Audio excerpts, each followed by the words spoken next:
কদিন ফাটাফাটি গরমের পর আজ সারা দুপুর বিকেল জমিয়ে বৃষ্টি হয়েছে। আকাশের স্লেট বরণ দেখে অফিসের সবারই মন ভালো।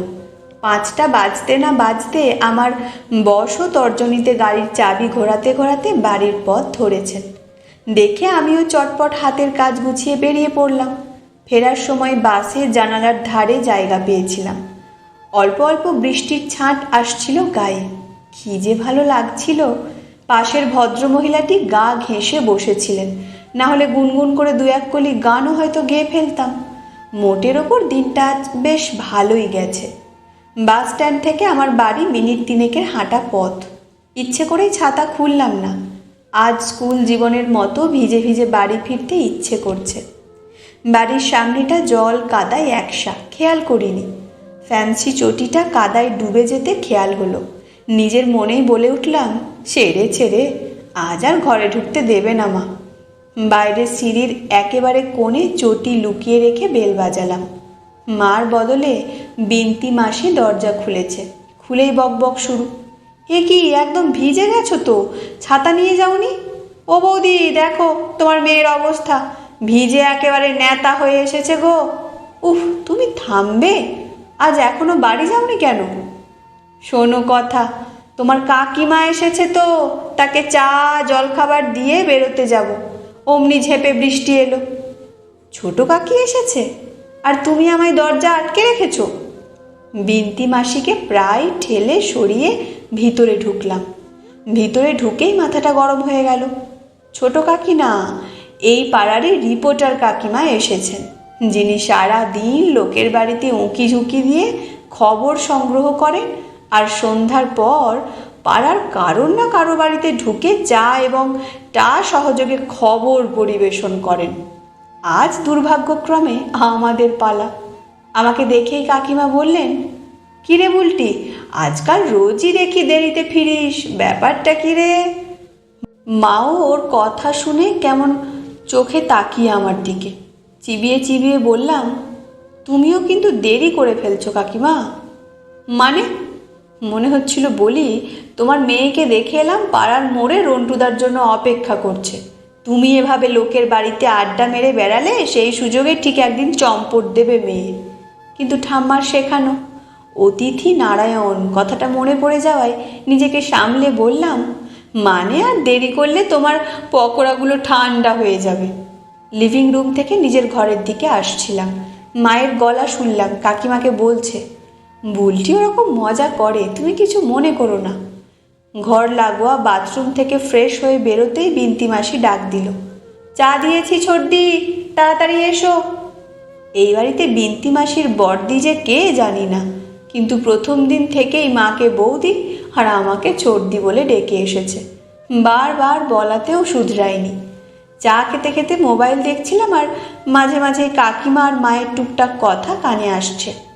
ওই নাম্বারে আজকের দিনে কি হয় বলো তো দিদি? সে কি গো, 87% কি কম নাকি? কমই গো। এই তো দেখো না, আমার দেওরের বন্ধুর ছেলেও তো পরীক্ষা দিয়েছিল এবছর, 98% এসেছে তার। অঙ্কে, বিজ্ঞানে, ইংলিশে 100। তো এদের তুলনায় বুবাইয়ের রেজাল্ট কি আর এমন বলো? দেখো এরপর 12 ক্লাসে গিয়ে কি হাল হয়। না না, নিশ্চয়ই ভালো করবে বুবাই। শুনেছিলাম পরীক্ষার আগে ওর জন্ডিস হয়েছিল, ওর জন্য হয়তো একটু কম নম্বর পেয়েছে। ছাড়ো তো, এগুলো সব অজুহাত।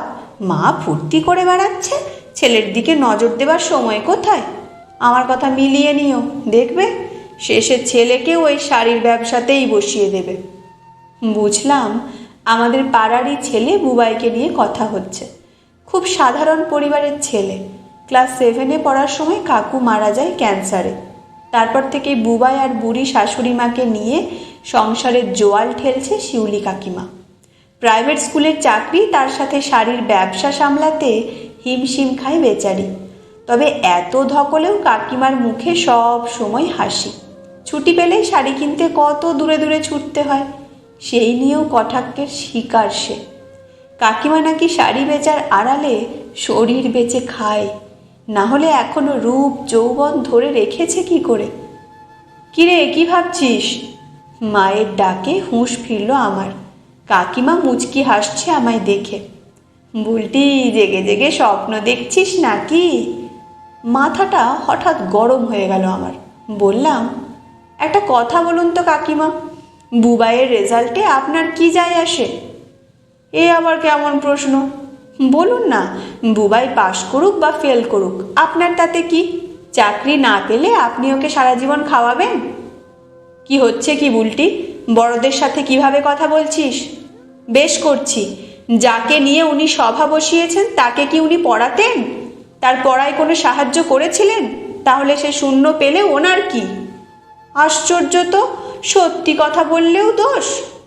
সত্যি আমরাও অনেক কিছু জানি, সব বললে আপনি কিন্তু পালাবার পথ পাবেন না। কাকিমা উঠে দাঁড়িয়েছেন, আমায় দিকে চোখ রেখে খড়খড়ে গলায় মাকে বললেন, তোমার মেয়ে যে একটু বাচাল তা জানতাম, কিন্তু এতটা অসভ্য আর মুখরা আজ দেখে নিলাম। দেখে নিয়েছেন তো, এবার যান। এখানে আপনাকে কেউ এন্টারটেন করার মতো নেই। আমার মা অতি ভদ্র বলে আপনাকে এতক্ষণ সহ্য করছিল। দেখ বুলটি, তুই কিন্তু বড্ড বাড়াবাড়ি শুরু করেছিস।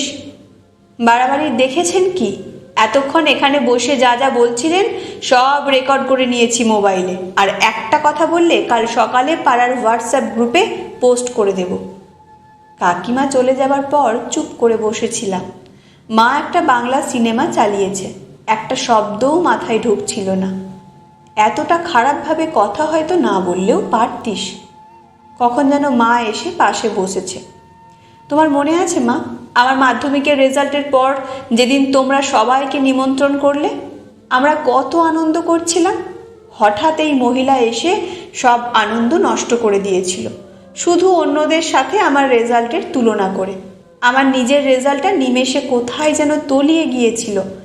বাপির খুশি খুশি মুখটা শুকিয়ে গিয়েছিল।